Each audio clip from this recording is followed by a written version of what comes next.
इस दुनिया में अब तक करोड़ों लोग अलग अलग युद्धों में अपनी जान गंवा चुके हैं। इनमें से कुछ युद्ध ऐसे थे जिन्हें टाला जा सकता था, तो कुछ ऐसे थे जिनका नतीजा लोगों के लिए बहुत हैरान कर देने वाला था।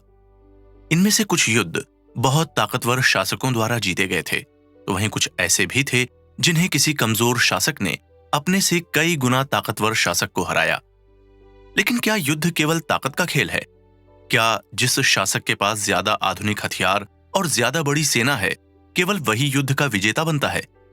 क्या यही चीजें युद्ध का भविष्य निर्धारित करती हैं, या कुछ और चीजें भी हैं जो युद्ध की दिशा को प्रभावित करती हैं? युद्ध को लेकर कई बड़े बड़े दार्शनिकों ने कई सारी किताबें लिखी हैं।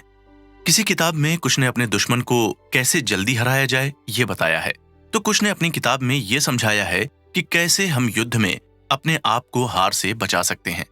लेकिन इनमें से कोई भी किताब ये नहीं बताती कि कैसे एक युद्ध को टाला जाए, और यदि युद्ध एक बार शुरू हो जाए तो कैसे कम से कम नुकसान के साथ उसे जीता जाए। किस प्रकार युद्ध के संसाधनों का ठीक से इस्तेमाल किया जाए, और कैसे युद्ध के दौरान अपने सैनिकों को नियंत्रण में रखा जाए। इन सब बातों की जानकारी हमें केवल एक ही किताब से मिलती है। यहां हम आपको बता दें कि न ही ये किताब किसी बड़े विश्वविद्यालय के राजनीतिक विशेषज्ञ ने लिखी है, न ही ये किताब द्वितीय विश्व युद्ध के भयंकर विनाश के बाद किसी इतिहासकार द्वारा लिखी गई है। ये किताब की रचना तो आज से करीब 2500 साल पहले की गई थी, मगर आज भी ये किताब हमें एक युद्ध से जुड़े सभी सवालों के जवाब देती है। ये युद्ध केवल युद्ध भूमि से जुड़े हुए नहीं है, बल्कि हमारे जीवन में आने वाली अलग अलग समस्याओं के साथ चलने वाले युद्ध का समाधान भी इस किताब में दिया गया है। इस किताब को लिखने वाला व्यक्ति किसी बड़े विश्वविद्यालय से निकला कोई डिग्री धारक नहीं है, बल्कि वो खुद दुनिया के सबसे ताकतवर साम्राज्य में से एक का सेनापति था, जिसने अपने पूरे जीवन काल में एक भी युद्ध नहीं हारा। तो आखिर कौन था ये व्यक्ति जिसने आर्ट ऑफ वॉर जैसे महान ग्रंथ की रचना की? लगभग 500 ईसा पूर्व चीन के एक साम्राज्य में एक बहुत ही बुद्धिमान दार्शनिक पैदा हुआ था, जो आगे चलकर चीन के एक बड़े साम्राज्य का सेनापति बना। सेनापति रहते हुए उसने एक भी जंग नहीं हारी, और अंत में उसने एक ऐसे महान ग्रंथ की रचना की जिसने आने वाले कई सदियों तक लोगों को युद्ध की कला के बारे में शिक्षा दी। यह महान व्यक्ति था चीनी दार्शनिक और राजनीतिक विशेषज्ञ सुन त्सू। सुन त्सू का जन्म भले ही आज से करीब 2500 साल पहले हुआ हो, लेकिन उनकी युद्ध की तकनीकें आज भी हर युद्ध के संदर्भ में सटीक साबित होती हैं। केवल युद्ध ही नहीं, बल्कि सामान्य जीवन में भी सुन त्सू की बातें बहुत ही मददगार साबित होती हैं। कुकू एफएम आज आपके लिए लेकर आया है इसी महान विचारक सुन त्सू द्वारा लिखी विश्व प्रसिद्ध किताब आर्ट ऑफ वॉर की ऑडियो बुक। इस किताब को पढ़कर न जाने कितने बड़े बड़े सेनानायक दुनिया की बड़ी से बड़ी जंग जीते हैं। ये किताब कई सैनिकों के लिए भी एक वरदान की तरह साबित हुई है। मगर ये किताब केवल युद्ध भूमि पर जाने वाले लोगों के ही काम की नहीं है। इसका इस्तेमाल आम लोग भी अपने जीवन की समस्याओं का समाधान ढूंढने में कर सकते हैं। सुन त्सू की ये किताब आपको अपने जीवन में आने वाली हर प्रकार की समस्याओं से निकालने में सहायता करेगी। इसके साथ ही इस किताब के जरिए आप युद्ध कला के ऐसे कई बेहतरीन नियम सीखेंगे जो आपने पहले कभी सुने भी नहीं होंगे। आज भी यदि आप किसी को युद्ध लड़ते हुए देखते हैं, तो दोनों शासकों में से विजेता शासक वो होता है जो सुन त्सू की किताब आर्ट ऑफ वॉर में लिखी सलाह को मानता है। परिस्थितियों का हिसाब लगाना। सुन त्सू कहते हैं कि युद्ध एक देश के लिए बहुत बड़ा मुद्दा होता है। यह जिंदगी और मौत का सवाल होता है, जिसमें या तो आप बचते हैं या फिर आपके देश का पूरा विनाश हो जाता है। इसलिए युद्ध शुरू करने से पहले एक देश को 5 बहुत ही जरूरी चीजों को परखना चाहिए, और उसी के अनुसार परिस्थितियों का हिसाब लगाना चाहिए। यह हिसाब काफी महत्वपूर्ण होता है। जैसे किसी मंदिर में एक पुजारी ध्यान लगाकर पूजा करता है, उसी तरह युद्ध में जाने से पहले आपको खुद को सबसे अलग करके अपने दिमाग को संतुलित तरीके से एक जगह एकत्रित करना होता है। सुन त्सू के अनुसार यह प्रक्रिया केवल आपके विचारों को एकत्रित करने के लिए है। इसके बाद आपको कुछ जरूरी चीजों के बारे में सोचना है। ये जरूरी चीजें हैं रास्ता, स्वर्ग, मैदान, नायक और कानून। इस तरह आप युद्ध के शुरू होने से पहले ही उसके नतीजों के बारे में समझ सकते हैं। इसमें सबसे बड़ी चीज है रास्ता। यहाँ रास्ते का अर्थ है कि किन कारणों से किसी भी देश के लोगों को अपने देश के नेताओं और बड़े अधिकारियों जैसी सोच रखनी चाहिए। ये जानना जरूरी इसलिए हो जाता है क्योंकि यदि उस देश की सेना के सिपाहियों को ही अपने अधिकारियों पर भरोसा नहीं है तो वो जंग में पूरे उत्साह के साथ प्रदर्शन नहीं कर पाते। इसी के चलते भरोसा इस प्रकार का होना चाहिए कि भले ही आप उन्हें जिंदगी दो या मौत, लेकिन आपको उनके धोखा देने का कोई खतरा न हो। इसके बाद दूसरी चीज है स्वर्ग। इसका मतलब है आने वाले मौसम संबंधी बदलाव, जो एक युद्ध में बहुत ही महत्वपूर्ण भूमिका निभाते हैं। वहीं तीसरी चीज है मैदान, जिसका अर्थ यह है कि आपको आने वाले हर खतरे, हर परेशानी का पूरा अंदाजा होना चाहिए, जैसे कि आने वाली परेशानी आपसे कितनी दूर है और कितनी बड़ी है। चौथी चीज है नायक, जिसका अर्थ है बुद्धिमत्ता, साहस और अनुशासन। एक युद्ध को इन तीन चीजों के बगैर जीतना नामुमकिन है। इसके बाद आती है हमारी सबसे आखिरी चीज, जो है कानून। इसका अर्थ है चीजों की सप्लाई और खर्चे पर नियंत्रण। एक युद्ध में जो जरूरी चीजें लोग भूल जाते हैं वो ये है कि युद्ध बहुत अधिक खर्चा मांगता है। जो देश अपने खर्चों को सही ढंग से बांटता है वही युद्ध में विजेता बनता है। किसी शासक के पास यदि इन चारों चीजों के सभी गुण मौजूद हैं तो युद्ध में विजेता वही बनेगा। इसलिए किसी भी शासक को इन 5 चीजों की अच्छी खासी जानकारी होनी चाहिए। एक शासक को यह पता होना चाहिए कि उसकी सेना के किस अधिकारी के पास रास्ता है, किस अधिकारी के पास योग्यता है, किस अधिकारी ने स्वर्ग और मैदान को कब्जे में लिया है, किसका कानून पर नियंत्रण है। इन्हीं चीजों के आधार पर एक शासक अपने आप को विजेता बना पाएगा। शुन त्सू कहते हैं कि यदि कोई सैन्य जनरल मेरी इन बातों को ध्यान में रखता है और उन्हें इस्तेमाल करता है तो वो जंग जरूर जीतेगा। यदि वो इनका ध्यान नहीं रखता तो किसी भी जंग में वो कभी नहीं जीत पाएगा। इसलिए ऐसे सैन्य अधिकारी को हटा देना ही बेहतर है। शुन त्सू आगे कहते हैं कि युद्ध एक तरह का छलावा होता है। इसलिए यदि आप युद्ध में योग्य हो तो अपने दुश्मन को हमेशा ये दिखाएं कि आप योग्य नहीं हैं। इसी तरह से अगर आप फुर्तीले हैं तो आप अपने दुश्मन को दिखाएं कि आप फुर्तीले नहीं हैं। इसके अलावा अगर आप अपने दुश्मन के पास हैं तो अपने दुश्मन को ऐसा दिखाएं कि आप उससे बहुत दूर हैं। वहीं आपके दुश्मन को किस चीज का लाभ हो रहा है तो उन्हें और चिढ़ाइए। अगर वो भ्रमित हो रहे हैं तो इस बात का फायदा उठाएं। अगर वो बहुत ज्यादा ताकतवर है तो उनसे बचकर रहें। वैसे ही अगर वो संगठित हैं तो उन्हें अलग कीजिए। यदि वो शांत हैं तो उन्हें घमंडी बनाएं। अपने दुश्मन पर तब हमला करें जब वो तैयार ना हो। आप युद्ध के क्षेत्र में तब जाएं जब उन्हें आपसे इसकी बिल्कुल भी उम्मीद ना हो। सुन त्सू इस तरह से युद्ध की भयावहता बताकर ये बताना चाहते हैं कि इसके बारे में सीख और समझ कितनी जरूरी है। युद्ध का अर्थ दो लोगों के लड़ने से बहुत ऊपर होता है। इसमें सामाजिक, आर्थिक, राजनीतिक और भावनात्मक पहलू भी शामिल होते हैं जो एक सेना के एक युद्ध में नतीजे को प्रभावित करते हैं। जब एक राष्ट्र युद्ध में उतरता है तो भले ही उसका सीधा सीधा असर केवल उसकी सेना पर ही हो, लेकिन उसका अलग अलग तरीकों से असर उसके देश के हर नागरिक पर होता है। यहां तक कि दूसरे देशों पर भी होता है। सामान्य जीवन में आप अपने आसपास आने वाली समस्याओं को टाल सकते हैं, लेकिन युद्ध के दौरान आपके पास ये विकल्प नहीं होता। इसलिए युद्ध को पहले से ही टालने की कोशिश की जानी चाहिए। इसके लिए जरूरी है कि आप उस युद्ध से जुड़े हर उस नतीजे को समझें जो आप आगे देखने वाले हैं। इस तरह के युद्ध की रणनीति हमें जीत दिलाती है। युद्ध करने से पहले जो व्यक्ति इन बातों को ध्यान में रखेगा वही विजेता घोषित होगा। इस प्रकार अपने दुश्मन पर विजय हासिल करने के लिए आपको इन 5 अलग अलग चीजों के बारे में ध्यान रखकर हिसाब लगाना होगा।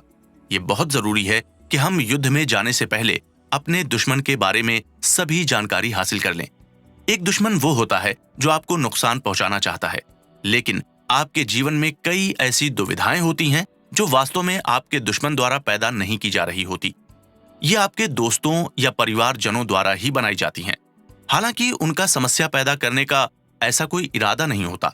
ऐसे में सुन त्सू की ये तकनीकें आप यहां पर भी इस्तेमाल कर सकते हैं। ऐसी परिस्थिति में आपको उस ओर झुकना है जहां आपके सबसे ज्यादा सही काम हो रहे हों। युद्ध करना। शुन त्सू के अनुसार एक सामान्य युद्ध के लिए इन चीजों की जरूरत पड़ती है: 1000 घोड़ों के रथ, सामान को पहुंचाने के 1000 रथ, 1000 अतिरिक्त सैनिक और उनके खर्चे का सही ढंग से वितरण। अतिरिक्त सामान जैसे गोंद, लकड़ी इत्यादि। वहीं एक शासक हर दिन 1000 सोने की मुद्राओं का खर्च मानकर भी चल सकता है। इसी तरह से 1 लाख सैनिकों की सेना खड़ी की जा सकती है। यहां सुन त्सु ने युद्ध की एक बड़ी तस्वीर की ओर देखा है। वो अपना विचार युद्ध के बड़े हथियारों और तकनीकों के साथ शुरू नहीं करते, बल्कि उनके अनुसार युद्ध छोटी छोटी चीजों से बहुत अधिक प्रभावित होता है। इसके लिए आपको हर छोटी सी छोटी चीज के बारे में बहुत ही गहराई से पता होना चाहिए। जैसे अपने दुश्मन से बचने का क्या नतीजा हो सकता है, इसका आपको पहले से ही अंदाजा होना चाहिए। आपके पास किसी भी आवश्यक सामान की कमी नहीं होनी चाहिए। खाने पीने का सामान, राशन, घोड़े इत्यादि के लिए चारा, ये सब ऐसी चीजें हैं जो युद्ध के दौरान अक्सर कई सारे सेनानायक सबसे अंत में रखते हैं, मगर सुन त्सु इन चीजों को सबसे आगे रखते हैं। इसके साथ ही सुन त्सु एक शासक से ये भी सवाल पूछते हैं कि क्या वो युद्ध में अपने इतने सारे संसाधन खर्च करने के लिए तैयार हैं, क्योंकि कई सारे शासक ऐसे होते हैं जो युद्ध के नतीजे के बारे में सोचे बगैर ही युद्ध में कूद जाते हैं। वो ये नहीं सोचते कि एक युद्ध किस तरह से राष्ट्र के संसाधनों को तेजी से खत्म करने लगता है। सबसे बड़ी बात तो ये है कि इतने सब संसाधन खर्च करने के बाद भी आपको ये आश्वासन नहीं मिल सकता कि इस युद्ध में आपकी जीत होगी ही। इसलिए युद्ध में जाने से पहले ही हर तरह के नतीजों के लिए तैयार होना, यही एकमात्र विकल्प एक शासक के लिए बचता है। युद्ध के समय हमेशा जल्दी जीत हासिल करने की कोशिश करनी चाहिए, क्योंकि एक लंबा युद्ध आपके खर्चे को बढ़ा देगा। ऐसी स्थिति में आपके हथियार भी काम के नहीं रहेंगे। वहीं अगर आपकी सेना एक सुरक्षित शहर की घेराबंदी करती है तो उनकी शक्तियां काफी कमजोर हो जाएंगी। अगर किसी देश की सेना बहुत लंबे समय तक युद्ध जारी रखती है तो एक समय के बाद उस देश के आर्थिक साधन पर्याप्त नहीं होते। इन सब चीजों के मिले जुले असर के बाद उस देश की ताकत काफी कमजोर हो जाएगी और इसका फायदा उसके पड़ोसी देश उठा सकते हैं। उस स्थिति में आपके पास भले ही कितने ही बुद्धिमान मंत्री क्यों ना हो, लेकिन वो भी इस अनहोनी को नहीं रोक पाएंगे। यदि कोई सेना नायक दुश्मन के आगे बढ़ने से पहले तक युद्ध के लिए तैयार नहीं हो पाता तो उसके बचने के मौके काफी कम होते हैं। उस स्थिति में किसी भी प्रकार की बुद्धिमत्ता उसे नहीं बचा सकती, क्योंकि जब एक आत्मविश्वास के बिना थकी हुई और बिना किसी संसाधन के खड़ी सेना के सामने एक पूरी तरह से तैयार और आत्मविश्वास से भरी एक बड़ी सेना हमला करने के लिए तैयार होती है, तो उस वक्त उस कमजोर सेना का हर सैनिक यही चाहेगा कि वो उस युद्ध का हिस्सा न बने। इसके लिए जरूरी है कि एक सेना नायक को हर वक्त युद्ध के लिए तैयार रहना चाहिए। एक सेना के लिए हर दिन युद्ध का दिन हो सकता है। सुन त्सु आगे कहते हैं कि इन सब कारणों के चलते मैंने एक भी ऐसी सैन्य कार्यवाही नहीं सुनी जहां बहुत लंबे समय तक चलने वाले युद्ध में कोई जीता हो, लेकिन मैंने ऐसे कई युद्ध देखे हैं जो कमजोर व छोटे शासकों द्वारा लड़े गए थे, मगर उन युद्धों में एक फुर्ती थी और उस फुर्ती की वजह से ही छोटे व कमजोर शासक उस युद्ध को जीत सके। इसलिए किसी भी राष्ट्र को कभी भी लंबे समय तक चलने वाले युद्ध से कोई फायदा नहीं पहुंचा है। एक और चीज जो एक सेना अध्यक्ष को हमेशा ध्यान में रखनी चाहिए वो ये है कि अपने हथियार अपने देश से ले जाएं, लेकिन अपना राशन अपने दुश्मनों से लें। केवल ऐसा करके ही एक सेना राशन और हथियार दोनों में पर्याप्त हो पाएगी, क्योंकि एक देश पर युद्ध के समय अपनी सेना को लंबी दूरी तक राशन पहुंचाने का काफी दबाव होता है। अगर देश का शासक अपनी सेना को राशन का ज्यादातर हिस्सा भेज देता है तो आम लोग भूखे मरने लग जाएंगे, चीजों की कीमतें बढ़ जाएंगी और इससे लोगों के पास पैसा खत्म होने लगेगा। अंत में उस शासक को टैक्स बढ़ाने होंगे, जिससे एक पूरा राष्ट्र कमजोर पड़ जाएगा। एक समझदार सेना नायक हमेशा अपने दुश्मन से ही राशन लेगा, वो उसे हराएगा और उसके इलाकों से पूरा राशन और बाकी के संसाधन लेगा। दुश्मन के क्षेत्र से मिला थोड़ा सा अनाज भी अपने देश के अनाज से 20 गुना ज्यादा फायदेमंद होता है। दुश्मन का एक रथ लूटना भी अपनी सेना के लिए एक इनाम की तरह होता है। इसलिए युद्ध में जो भी सैनिक दुश्मन के 10 रथ पकड़े, शासक को उसे इनाम देना चाहिए। दुश्मन के इलाकों के झंडे को अपने झंडे से बदलें, उनके रथों को अपनी सेना में मिला लें और पकड़े हुए सैनिकों के साथ अच्छा व्यवहार करें। इस तरह हम दुश्मन को हराकर अपनी सेना की ताकत को बढ़ा सकते हैं। इसलिए युद्ध में जरूरी चीज होती है जीतना, न कि युद्ध को लंबा खींचना। इसलिए यदि एक सेना नायक इन सब युद्ध की रणनीति को समझता है तो वो अपने देश के लोगों का रक्षक होता है। हमले की योजना। सुन त्सू कहते हैं कि एक युद्ध में अपने देश को संभालना सबसे बेहतर है। इसके बाद बारी आती है दूसरे देश का विनाश करने की। किसी भी देश के लिए अपनी सेना को बचाना सबसे उत्तम होना चाहिए। इसके बाद आता है दूसरे देश की सेना को बर्बाद करना। युद्ध में अपनी सेना की टुकड़ियों को बचाना सबसे बेहतर होता है और इसके बाद आता है दुश्मन की टुकड़ियों का विनाश करना। इसलिए एक युद्ध में अपने दुश्मन की सेना को खत्म करने से ज्यादा जरूरी अपनी सेना को बचाए रखना होता है। यहाँ पर सुन त्सू एक शासक के मन में अपने सैनिकों के लिए जागने वाले कोमल भाव के बारे में बात करते हैं। सुन त्सू के अनुसार युद्ध भले ही विनाश का प्रतीक हो, लेकिन उस युद्ध में भी सैनिकों के भीतर दया भाव होना चाहिए। एक सैनिक के लिए यह बहुत जरूरी होता है कि वो युद्ध के दौरान इस तरह का भाव रखे। सुन त्सू का मानना है कि अगर आप 100 युद्ध करते हैं और वो सभी युद्ध जीत जाते हैं तो इसके लिए आपको बहुत योग्यता और बुद्धिमत्ता की आवश्यकता है। लेकिन यदि आप 100 युद्ध बिना कोई लड़ाई लड़े जीत जाते हैं तो ये आपकी समझदारी और आपके भीतर का दया भाव दिखाता है। एक उत्तम युद्ध रणनीति वही है जिसमें सबसे पहले दुश्मन की योजनाओं पर हमला किया जाए और उसके बाद उसके मित्र राष्ट्रों पर। इन सब के बाद उसकी सेना पर हमला किया जाना चाहिए। सबसे खराब होता है एक दीवार बंद शहर पर हमला करना। किसी दीवार बंद शहर पर हमला तभी करना चाहिए जब आपके पास कोई दूसरा विकल्प उपलब्ध न हो। इन दीवारों को तोड़ने के लिए एक शासक को कई हथियार और अपनी सेना के लिए बहुत अधिक राशन की आवश्यकता पड़ेगी। इतना राशन और हथियार जमा करने के लिए एक देश को करीब 3 महीने लगेंगे और फिर अतिरिक्त 3 महीने उस दीवार को भेदने में लग जाएंगे। अगर सेना नायक अपना सब्र खो बैठता है और अपनी सेना को सीधा दीवार की ओर भेज देता है तो लगभग उसकी 1/3 सेना मारी जाएगी और वो शहर भी उसके कब्जे में नहीं आएगा। एक बेहतरीन सेना नायक इस तरह के शहरों को बिना किसी हमले से जीत लेता है। ये किसी भी युद्ध के मुख्य सिद्धांत होते हैं। अगर दुश्मन की सेना 10 गुना ताकतवर है तो उसे घेर लो, वहीं अगर वो 5 गुना ताकतवर है तो उस पर सीधा हमला कर दो। इसी तरह यदि वो दुगनी ताकतवर का है तो उसे बांट दो। अगर वो आपके बराबर है तो उनसे लड़ने के लिए तैयार रहो और यदि वो आपसे संख्या में कम है तो उन पर ध्यान मत दो। आखिर में यदि वो कमजोर हैं तो उन्हें छोड़ दो। सुन त्सू ऐसा इसलिए मानते हैं क्योंकि उनका मानना है कि यदि एक सेना आपसे 10 गुना ताकतवर है लेकिन आप तब भी उसके साथ मुकाबला कर रहे हैं तो इस बात की पूरी संभावना है कि आपके दुश्मन की सेना आत्मविश्वास में बहुत कमजोर पड़ जाएगी। उस स्थिति में उसके पास आपके सामने झुकने के अलावा कोई चारा नहीं बचेगा। इसके अलावा उस सेना की संख्या ज्यादा होने के कारण उनके सैनिकों के मरने की संख्या भी आपकी सेना से बहुत ज्यादा होगी। इसी कारण जब उनकी सेना के सैनिक अपने आसपास अपने साथियों को मरते हुए देखेंगे तो उनके आत्मविश्वास का स्तर गिरना स्वाभाविक है। इसके बाद आती है 3 ऐसी चीजें जिनके कारण एक शासक अपनी सेना में काफी समस्याएं पैदा कर सकता है। सबसे पहली चीज है अपनी सेना को तब आगे बढ़ने का आदेश देना जब सेना आगे बढ़ने की स्थिति में बिल्कुल ना हो। दूसरी चीज, सेना को तब पीछे हटने का आदेश देना जब वो पीछे हटने की स्थिति में बिल्कुल ना हो। वहीं तीसरी चीज है सेना के मुद्दों को आम लोगों के मुद्दों की तरह ही सुलझाना। ऐसा करने से सेना अध्यक्ष और सेना दोनों ही काफी भ्रमित हो जाते हैं। ऐसी सेना अपने अधिकारियों के आदेश मानने से भी मना कर सकती है। जब किसी देश की सेना भ्रमित हो जाती है तो उसके पड़ोसी शासक इस बात का फायदा जरूर उठाते हैं।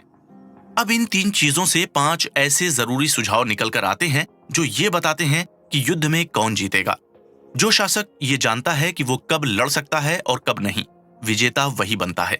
जो शासक अपनी बड़ी और छोटी दोनों सेनाओं का इस्तेमाल करना जानता है, विजेता वही होता है।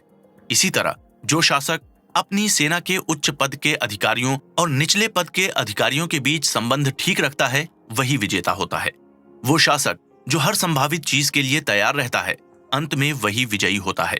जिस शासक का सेना नायक बहुत ही योग्य और काबिल होता है और उसका शासक उसके काम में ज्यादा दखलंदाजी नहीं करता, वही शासक जीतता है। इस बात का उदाहरण सुन त्सू चीन के पुराने शासक की कहानी बताकर देते हैं। चीन में एक शासक हुआ करता था जिसके पास असीमित ताकत थी। पूरे देश में उसका वर्चस्व भी इतना था कि कोई भी व्यक्ति उसे किसी भी प्रकार का सवाल नहीं पूछता था। वो यदि किसी को मार भी देता तब भी उसके निर्णय पर सवाल नहीं उठाए जाते। लोग उसको भगवान की तरह पूजा करते थे। उसका सेना नायक भी उसके लिए काम किया करता था। सुन त्सू का मानना है कि इस तरह के शासक देश के लिए बहुत खतरनाक हो सकते हैं, क्योंकि यदि कभी सेनानायक राजा को सही सलाह देगा और राजा उस सलाह से सहमत नहीं होगा, तो न केवल राजा खुद इस समस्या के कारण बर्बाद हो जाएगा, बल्कि अपने साथ वो पूरे देश को भी ले डूबेगा। इसमें सुन त्जू कहते हैं कि एक राजा को एक सेना के काम में दखलंदाजी नहीं देनी चाहिए। सुन त्जू सभी देश की जनता से भी ये कहते हैं कि वो किसी भी शासक पर बिल्कुल भ्रमित होकर भरोसा न करें। अपने शासकों से लगातार सवाल पूछते रहें, क्योंकि उन शासकों की एक गलती का भुगतान पूरे देश के लोग करते हैं। इसी कारण सुन त्जू कहते हैं कि जो अपने दुश्मन और अपने आप को अच्छे से समझता है, वो 100 युद्ध लड़ने के बाद भी खतरे में नहीं आएगा। जो अपने दुश्मन को नहीं समझता लेकिन अपने आप को समझता है, वो कई बार जीतेगा तो कई बार हारेगा। वहीं जो व्यक्ति ना अपने दुश्मन को समझता है और ना ही खुद को, वो हर युद्ध में खतरा मोल लेता है। सेना का निर्माण। सुन त्जू कहते हैं कि पुराने समय में जो बेहतरीन योद्धा हुआ करते थे, वो सबसे पहले अपने आप को सुरक्षित करते थे और फिर अपने दुश्मन के असुरक्षित होने का इंतजार करते थे। खुद का सुरक्षित होना उस योद्धा पर निर्भर करता था, लेकिन दुश्मन का असुरक्षित होना केवल योद्धा पर ही निर्भर नहीं करता था। सुन त्जू के अनुसार एक सेना को हमेशा युद्ध के लिए तैयार रहना चाहिए और हर एक दिन उनके लिए युद्ध की तरह होना चाहिए। दुश्मन को ऐसा लगना चाहिए कि आप हर वक्त उसके हमले का जवाब देने के लिए तैयार हैं। इसलिए सुन त्जू का मानना है कि युद्ध में आप जीतेंगे, ये बात केवल और केवल आप पर ही निर्भर करती है। आपकी तैयारी ही आपको युद्ध में विजेता बनाती है या फिर हराती है। जितनी मजबूती से आप अपनी तैयारी करते हैं, वो तैयारी उतनी ही देर तक आपको आपके दुश्मन के हमलों से बचाकर रखती है। इसलिए बहुत से योद्धा हमेशा अपने आप को तो सुरक्षित कर लेते थे, लेकिन ऐसा आवश्यक नहीं था कि वो अपने दुश्मनों को असुरक्षित कर पाएं। ऐसा कहा जाता है कि एक योद्धा ये जान सकता है कि जीता कैसे जाए, लेकिन जब जीतने की बारी आती है तो केवल कुछ ही योद्धा इसमें सफल हो पाते हैं। इसलिए अपनी खुद की रक्षा खुद को सुरक्षित करने के लिए की जाती है और दुश्मन पर हमला उसको असुरक्षित करने के लिए किया जाता है। इसी के साथ एक योद्धा अपने आप को सुरक्षित करने का समय बताता है, वहीं दूसरे को और असुरक्षित करने के लिए कम प्रयास करता है। जो लोग अपने आप को सुरक्षित करने में बहुत ज्यादा प्रयास कर लेते हैं, वो युद्ध भूमि में बहुत आगे तक नहीं पहुंच पाते। वहीं जो लोग अपने दुश्मन को असुरक्षित कर पाते हैं, वो रणभूमि में सबसे आगे जाते हैं। इसकी सहायता से वो अपने आप को भी सुरक्षित कर पाते हैं और जीत भी हासिल कर पाते हैं। अब बारी आती है ये जानने की कि आखिर कैसे हम किसी योद्धा की ताकत का अंदाजा लगा सकते हैं। जैसे एक लकड़ी की डंठल को उठाना ताकत का प्रतीक नहीं होता, वैसे ही सूर्य और चंद्रमा को देख पाना एक बहुत अच्छी आंखों के होने का प्रतीक नहीं होता। तूफानों की आवाज सुन पाने का अर्थ ये नहीं है कि आपके सुनने की क्षमता बहुत ज्यादा है। इसी प्रकार जो लोग आसानी से किसी युद्ध में जीत जाते हैं, उन्हें बेहतरीन योद्धा नहीं माना जाता। इसका अर्थ है कि वो उस युद्ध को जीते हैं जिसका नतीजा पहले से ही सामने था। उनका दुश्मन इतना कमजोर था कि उसका हारना तय था। इसलिए ऐसे युद्ध की जीत को हम एक बेहतरीन जीत नहीं कह सकते, क्योंकि इस जीत में कोई भी गलती नहीं हुई है और गलती न होने का मतलब यही है कि जीत निश्चित है। सुन त्जू का ये मानना है कि जब तक सैनिकों को अपनी बहादुरी दिखाने का मौका नहीं मिलेगा, तब तक वो उसे प्रदर्शित कैसे करेंगे। एक सेनानायक अपनी बुद्धिमत्ता को बिना युद्ध की लड़ाई लड़े कैसे प्रदर्शित कर सकता है। सुन त्जू आगे कहते हैं कि कई बार एक आसान जीत उस देश के जनरल की सफल रणनीति को भी दिखाती है। हालांकि युद्ध के दौरान बहुत कम बार ऐसा होता है जब कोई दो देश एक दूसरे से एक बार युद्ध की ठान लेने के बाद बातचीत के साथ मामला सुलझा लेते हैं। लेकिन यदि कोई सेनानायक ऐसा करने में सफल हो जाता है तो ये उसकी एक बड़ी और आसान जीत है। इसके अलावा ये बात भी बहुत जरूरी है कि ये सब गलतियां युद्ध के शुरू होने से पहले ही ठीक कर दी जाएं। इससे जब भी आप युद्ध करना शुरू करें तो ये तय होना चाहिए कि आपका दुश्मन हारेगा। योद्धा ऐसा ही करते हैं। वो युद्ध शुरू करने से पहले ही अपनी स्थिति मजबूत करके अपने आप को इतना सुरक्षित कर लेते हैं कि उनके दुश्मन का हारना वहीं से तय हो जाता है। एक युद्ध में सबसे पहली चीज होती है अनुमान लगाना, दूसरी होती है आपके पास उपलब्ध संसाधनों की संख्या, तीसरी होती है इन सब संख्याओं के साथ गिनती और उसका उपयोग। इसके बाद चौथी चीज होती है अपने दुश्मन के साथ तुलना। वहीं सबसे अंत में होती है जीत। अनुमान आपको युद्ध की शुरुआत में लगाना होता है। इसके बाद आपके संसाधनों की संख्या आपके अनुमान लगाने पर ही निर्भर करती है। फिर आपकी गिनती आपके संसाधनों की संख्या पर निर्भर करती है। इसी तरह आप तुलना अपने दुश्मनों के साथ तब कर पाएंगे जब आपके पास सही गिनती होगी और अंत में आपको जीत हासिल होगी एक सटीक तुलना के बाद। यहाँ पर सुन त्सु बहुत ही तुलनात्मक अध्ययन के बाद ये निर्धारित करते हैं कि एक जंग में कौन विजेता घोषित किया जा सकता है। मैदान में खड़े सैनिक उस वक्त भी ये सोच सकते हैं कि उनकी कौन सी तकनीक उनके दुश्मन पर भारी पड़ेगी और किन तकनीकों से उनके दुश्मन को फायदा पहुंचेगा। एक विजेता सेना तुलनात्मक रूप से अपने दुश्मन से इतनी ताकतवर होती है जितनी 1 किलो वजन के मुकाबले में 1 टन वजन। इसका अर्थ है कि इन दोनों की तुलना में बहुत ज्यादा अंतर होता है और यही अंतर अंत में एक ताकतवर सेना की जीत बनकर उभर कर आता है। यही आपको सिखाता है आपकी ताकतवर सेना का निर्माण। सुन त्सु का इससे ये मतलब है कि एक नियमित और व्यवस्थित तौर पर बनाई गई सेना सामने वाले दुश्मन को बहुत भारी पड़ती है। इस सेना को रोकना बहुत मुश्किल होता है और इससे जीतने के लिए आपके दुश्मन को बहुत ज्यादा प्रयास करने पड़ेंगे। सुन त्सु कहते हैं कि अपने आप को पहले से उस स्थिति में रखें कि कोई भी दुश्मन आप पर हमला करने की सोच भी ना पाए, और यदि वो हमला कर भी दे तो आपकी जवाबी कार्यवाही इतनी भयंकर होनी चाहिए कि आपके दूसरे दुश्मन कभी भी उस तरह की गलती न दोहराएं। शक्ति। सुन त्सु कहते हैं कि आमतौर पर एक बहुत बड़े लोगों के समूह को निर्देशित करना वैसा ही होता है जैसा कि एक छोटे समूह को निर्देशित करना। फर्क केवल ये होता है कि आप उन्हें अलग अलग टुकड़ों में कैसे विभाजित करते हैं। इसी तरह एक बड़ी सेना के साथ जंग में उतरना वैसा ही है जैसा कि एक छोटी सेना के साथ जंग में उतरना। यहाँ केवल फर्क ये निर्धारित करता है कि आप अपनी अलग अलग टुकड़ियों के बीच में संवाद कैसे स्थापित करते हैं। सुन त्सु का ये मानना है कि ताकत पर हमेशा नियंत्रण होना चाहिए। एक सेना की ताकत कोई काम की नहीं है यदि उसका सेना नायक उसे नियंत्रित नहीं कर पा रहा है। आप अक्सर अत्यधिक ताकतवर सेनाओं को ऐसी परिस्थिति में पाते हैं जहां वो आपस में ही लड़ने लग जाते हैं। इसलिए एक प्रभावी सेना नायक हमेशा अपने सैनिकों पर नियंत्रण बनाकर रखता है और यही नियंत्रण वो अपने से निचले अधिकारियों, झंडों इत्यादि पर भी रखता है। भले ही सेना नायक एक जगह पर उपस्थित न हो, लेकिन तब भी हर एक सैनिक के पास ये संदेश जाना चाहिए कि वो वहां उपस्थित है और उनके साथ खड़ा है। फिर चाहे उसकी सेना कितनी भी बड़ी क्यों ना हो, वो उसके ऊपर नियंत्रण हासिल कर लेता है। सुन त्सु की इस तकनीक को आप अपने जीवन में भी इस्तेमाल कर सकते हैं। अगर आप 5 या 10 लोगों को अपने किसी काम में सहायता करने के लिए मना सकते हैं तो ये कोई बड़ी बात नहीं है कि आप 1000 लोगों को भी अपने साथ आने के लिए मना सकते हैं। इसके लिए अपना संदेश उन लोगों तक ठीक तरह से पहुंचाने की बात है, मगर ये तभी संभव है जब आप उन सभी को एक उद्देश्य के लिए एक साथ आने के लिए मनाएं, और ये शुरू होता है आपके खुद पर भरोसे के साथ।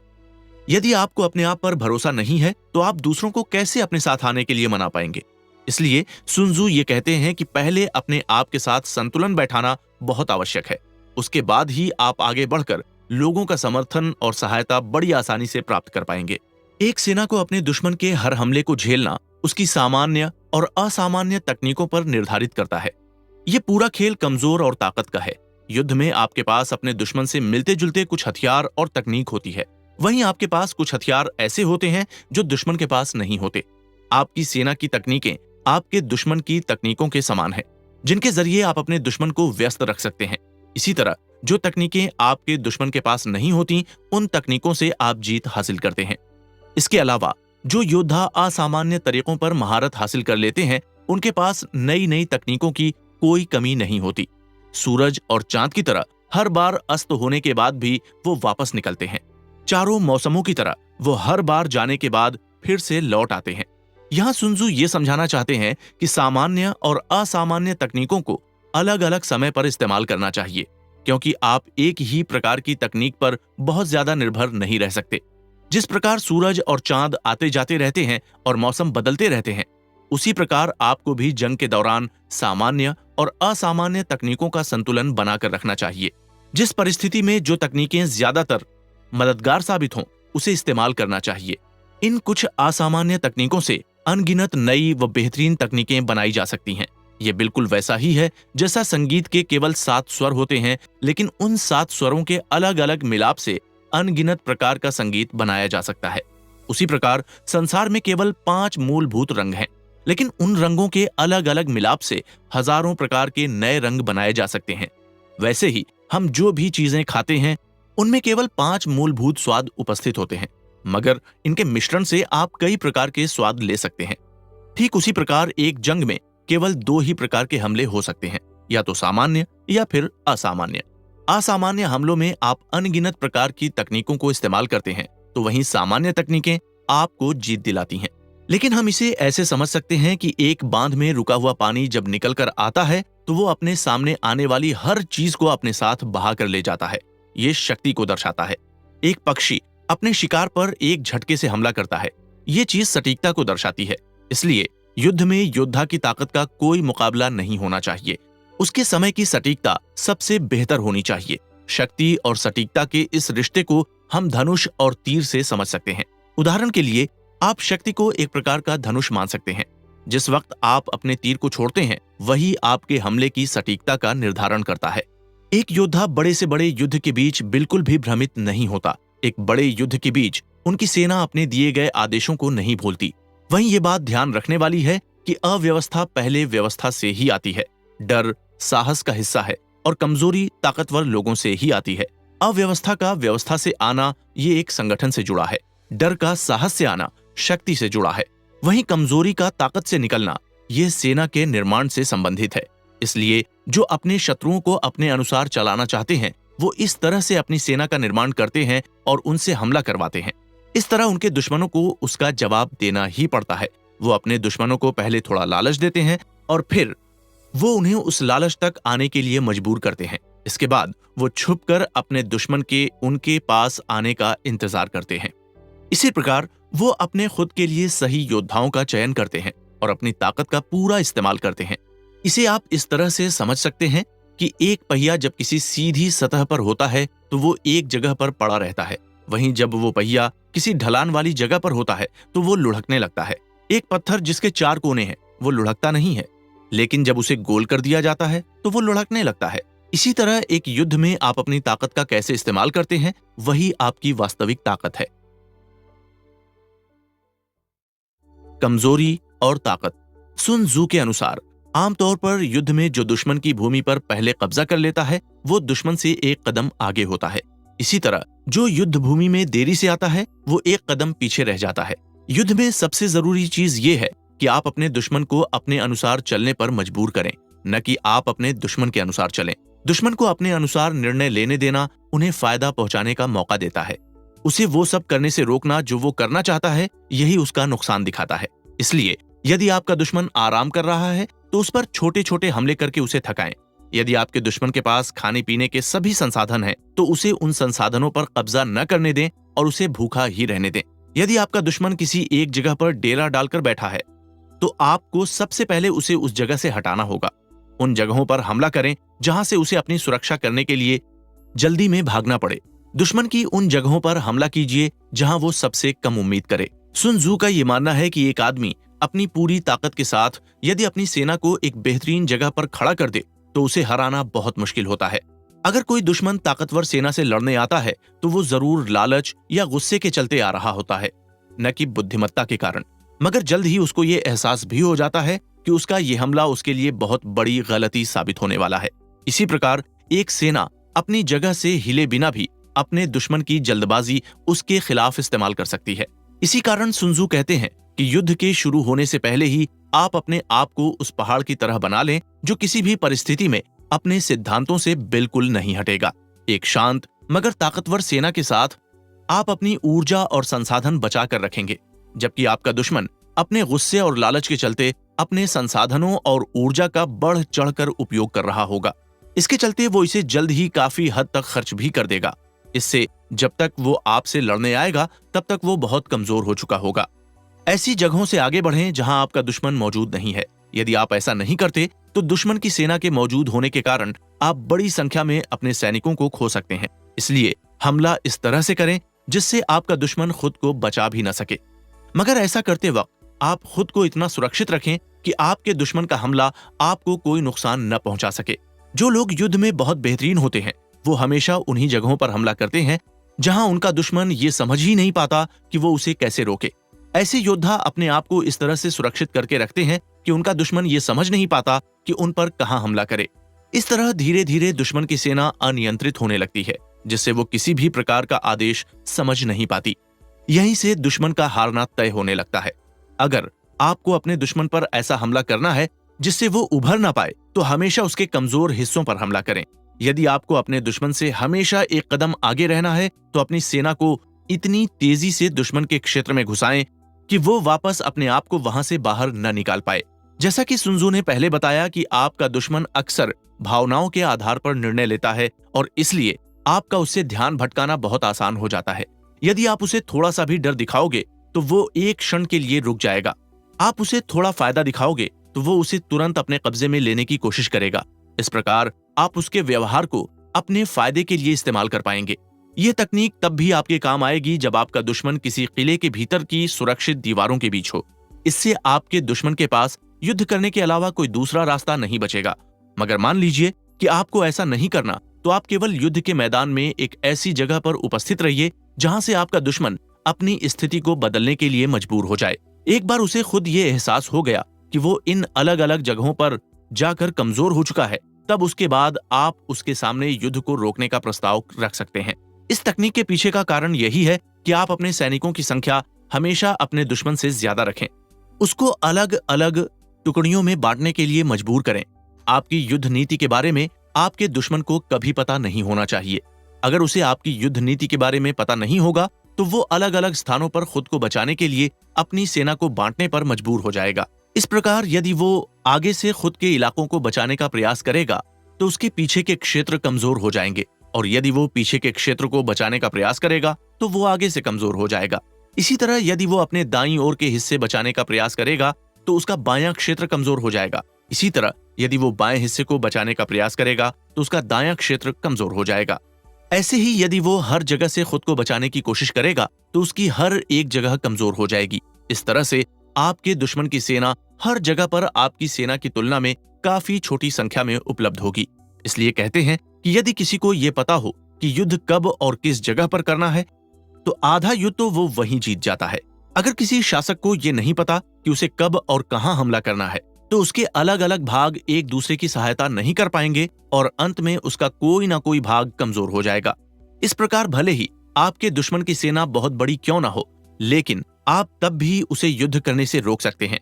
इसलिए जरूरी यही है कि आप अपने दुश्मन की योजना पर लगातार नजर बनाए रखें, उसकी ताकत और कमजोरी दोनों को जानें, उस पर छोटे छोटे हमले करें ताकि आप उसकी सेना के चलने के तरीके को समझ सकें, उसकी परिस्थितियों को समझें।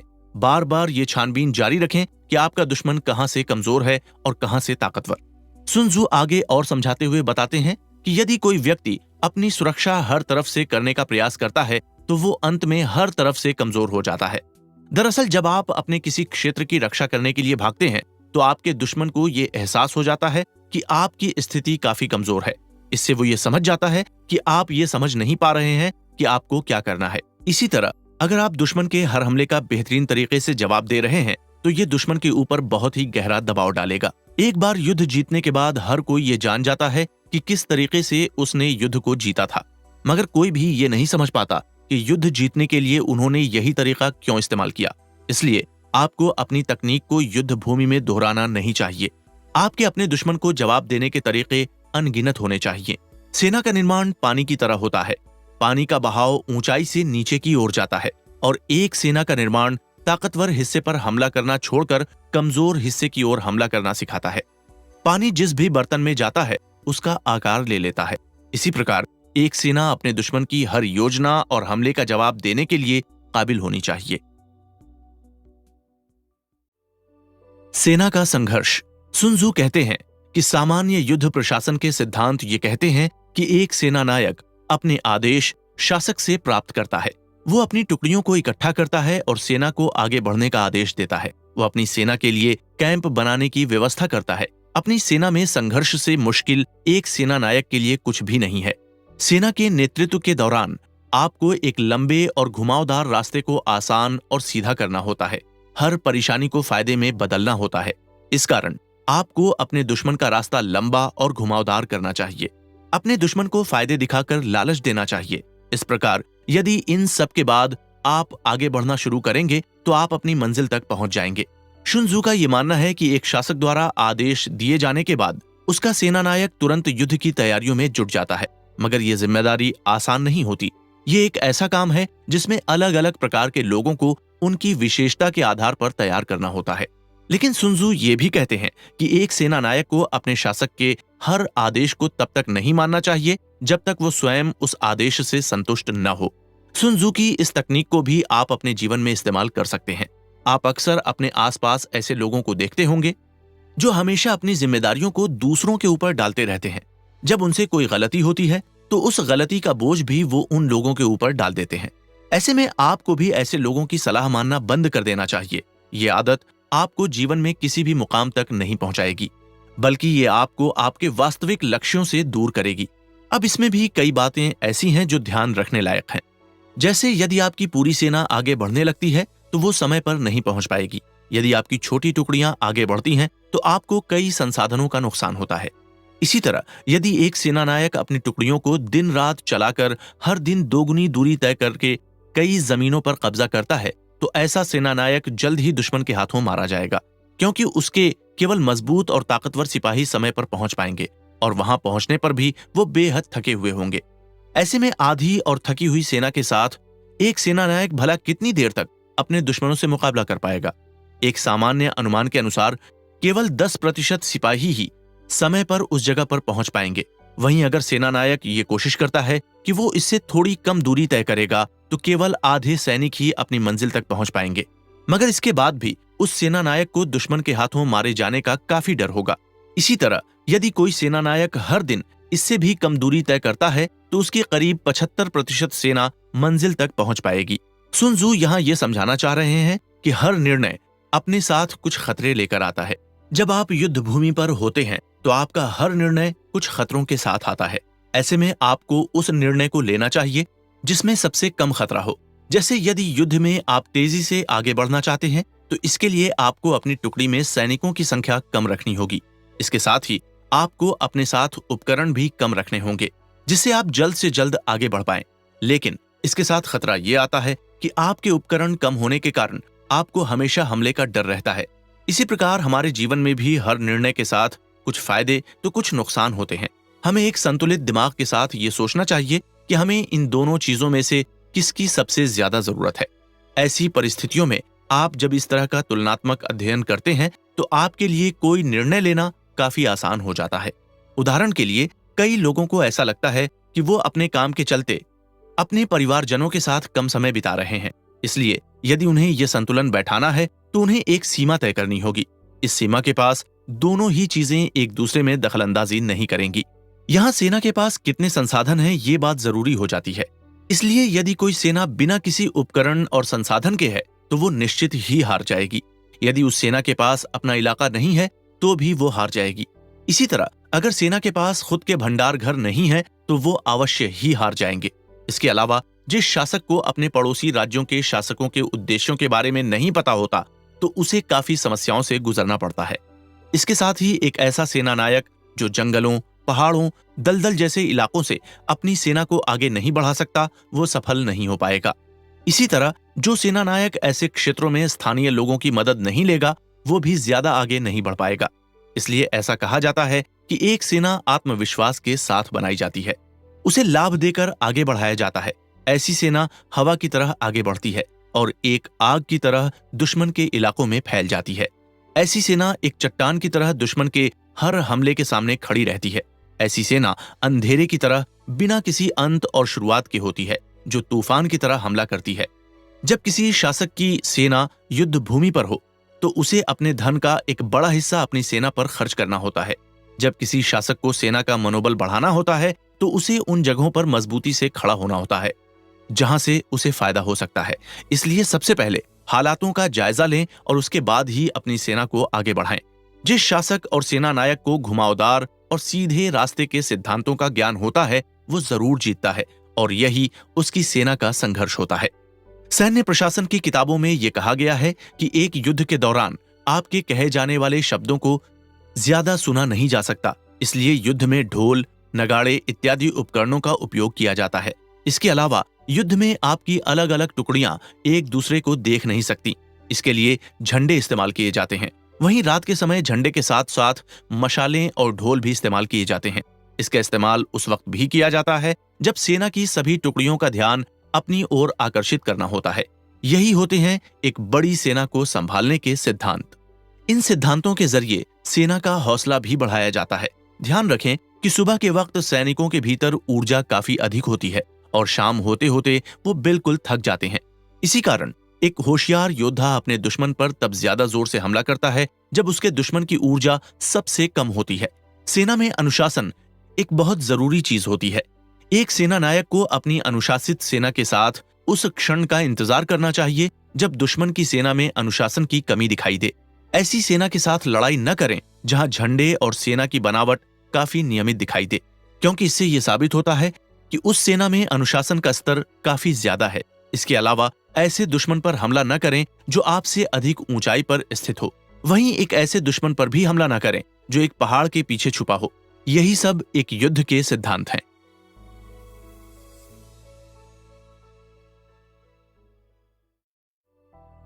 9 बदलाव। सुन त्सु कहते हैं कि युद्ध से संबंधित कुछ ऐसे सिद्धांत भी हैं जो हमेशा एक शासक और सेना नायक के ध्यान में होने चाहिए। एक सेना नायक अपने आदेश राजा से प्राप्त करने के बाद अपनी सेना को इकट्ठा करता है और उसे आगे बढ़ने का आदेश देता है। सेना नायक के लिए ये बात जानना जरूरी है कि वो किसी मुश्किल जगह पर स्थित मैदान पर अपना कैंप न लगाए। इसके अलावा वो अपने मित्र राज्यों की सेना के साथ किसी जगह पर युद्ध से पहले जरूर मिले। कभी भी अपनी सेना का कैंप किसी भी खुले मैदान पर न लगाएं और यदि दुश्मन आपको चारों ओर से घेर लें तो ध्यान रहे कि आपकी सेना उस वक्त के लिए भी तैयार रहे। इस प्रकार सुन त्सु हमें अलग अलग प्रकार के मैदानों पर किस तरह की सेना का निर्माण करना है ये सिखाते हैं। सुन त्सु यहाँ ये बताना चाहते हैं कि सेना जब आगे बढ़ती है तो अपने रास्ते में अलग अलग प्रकार के वातावरण और मौसम का सामना करती है। यदि कोई सेना नायक इन सभी बदलावों को ध्यान में नहीं रखता और आगे बढ़ता जाता है तो उसका विनाश निश्चित होता है। उदाहरण के लिए इतिहास के 2 बड़े तानाशाह नेपोलियन और हिटलर दोनों ने जब रूस पर हमला करना शुरू किया था तब उन्होंने रूस के मौसम के बारे में बिल्कुल भी नहीं सोचा था। इसका नतीजा ये हुआ कि दोनों ही नेताओं के सैनिक रूस की जबरदस्त कड़ाके की ठंड में मारे जाने लगे। उनके पास समय से राशन सामग्री नहीं पहुंची और उनके पास उपलब्ध पेट्रोल भी कड़ाके की ठंड में जमने लगा। आखिर में दोनों का अंत एक ही तरह का हुआ और वो था हार। इसलिए यह बहुत जरूरी हो जाता है कि यदि कोई सेना आगे बढ़ रही है तो वो अपने दुश्मन के क्षेत्र के वातावरण के बारे में पूरी जानकारी पहले से ही एकत्रित करके रखे। इसी तरह कुछ ऐसी बातें हैं जो युद्ध से पहले ध्यान में रखनी बहुत ही जरूरी हैं। कुछ रास्ते ऐसे होते हैं जिन पर आपको नहीं चलना होता। कुछ सेनाएं ऐसी होती हैं जिन पर आपको हमला नहीं करना होता। इसी तरह कुछ सुरक्षित शहर ऐसे होते हैं जिन पर आपको कब्जा नहीं करना होता। वहीं कुछ मैदान ऐसे होते हैं जिन्हें आप भेद नहीं सकते और कुछ आदेश ऐसे होते हैं जिनका आप पालन नहीं कर सकते। ये 9 बदलावों के सिद्धांत यदि किसी सेना नायक को मालूम हो तो इससे यह पता चलता है कि उस सेना नायक को यह पता है कि अपनी सेना को कैसे इस्तेमाल करना है। यदि किसी सेना नायक को इन 9 बदलावों के सिद्धांतों के बारे में अनुभव नहीं है तो वो युद्ध में कई सारी चीजों का फायदा उठाने में नाकाम रहेगा।